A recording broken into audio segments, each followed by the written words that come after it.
Hello বন্ধুরা, welcome to only sports video. এই ভিডিওতে কথা বলবো মোহনবাগানের একটা ট্রান্সফার আপডেট নিয়ে, যেখানে মোহনবাগানেরই প্রাক্তন প্লেয়ার কিয়ান নাসিরি সে আবারও মোহনবাগানে ফিরছে। তো তোমাদের আগের দিন জানিয়েছিলাম যে মোহনবাগানে কিয়ান নাসিরি ফিরতে পারে, তো কিয়ান নাসিরি সে মোহনবাগানে ফিরছে, তো সেই ব্যাপারটা নিয়ে আলোচনা করব এই ভিডিওতে। তো ভিডিওটি সবাই শেষ পর্যন্ত দেখতে থাকো, আর চ্যানেলে নতুন হয়ে থাকলে চ্যানেলটি সাবস্ক্রাইব করে পাশে থাকা বেল আইকনটি অন করে পাশে থেকো। তো সেখানে মোহনবাগানের প্রাক্তন প্লেয়ার 24 বছর বয়সী ভারতীয় সেন্টার ফরওয়ার্ডের প্লেয়ার, মার্কেট ভ্যালু 60 লক্ষ টাকা, কিয়ান নাসিরি, তো সে আবারও মোহনবাগানে ফিরছে। যেখানে কিয়ান নাসিরি সে আগের সিজনে ফ্রি ট্রান্সফারে মোহনবাগান ছেড়ে চেন্নাইন এফসিতে গেছিল গেম টাইমের জন্য, যেখানে সে গেম টাইম পাবে বলে গেছিল চেন্নাইন এফসিতে, কিন্তু চেন্নাইন এফসিতে সে একদমই গেম টাইম ঠিকঠাক পায়নি। যেখানে চেন্নাইন এফসির কোচ ওয়েন কোয়েল তাকে ঠিকঠাক গেম টাইমই দেয়নি, যেখানে গেম টাইমের জন্য তাকে নিয়ে আসা হয়েছিল, বলেছিল গেম টাইম দেবে, কিন্তু কিয়ান নাসিরি একদমই গেম টাইম পায় না। তো সেখানে মোহনবাগানের এবারে টার্গেট ছিল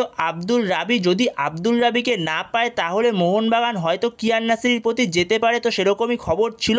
কিন্তু এই সময় যেরকম আপডেট বেরিয়ে আসছে, তো কিয়ান নাসির প্রায় ফাইনাল বলা যেতে পারে, মোহনবাগানের প্রায় ডিল ডানি বলা যেতে পারে। তো সেখানে শুধুমাত্র অ্যানাউন্সমেন্টটা আসা বাকি রয়েছে মোহনবাগানের থেকে। তো সেখানে কিয়ান নাসিরি আবারও মোহনবাগানে ফিরছে, যেখানে কিয়ান নাসিরি মোহনবাগান থেকে চেন্নাই ফ্রি ট্রান্সফারে গেলেও মোহনবাগান চেন্নাই থেকে আনার সময় এখন কিছু ট্রান্সফার ফি তাদের দিতে হবে চেন্নাইন এফসিকে, তো সেটাও প্রায় কথাবার্তা ফাইনালি হয়ে গেছে। তো সেখানে ডার্বির হ্যাটট্রিক হিরো কিয়ান নাসিরি, যেখানে ডার্বিতে দুরন্ত হ্যাটট্রিক করেছিল এই কিয়ান নাসিরি, তো সেখানে কিয়ান নাসিরিকে সবারই চেনা। তো সেইখানে প্রত্যেকটা মোহনবাগান সমর্থকই খুশি হবে কিয়ান নাসিরি আবারও মোহনবাগানে ফেরা নিয়ে।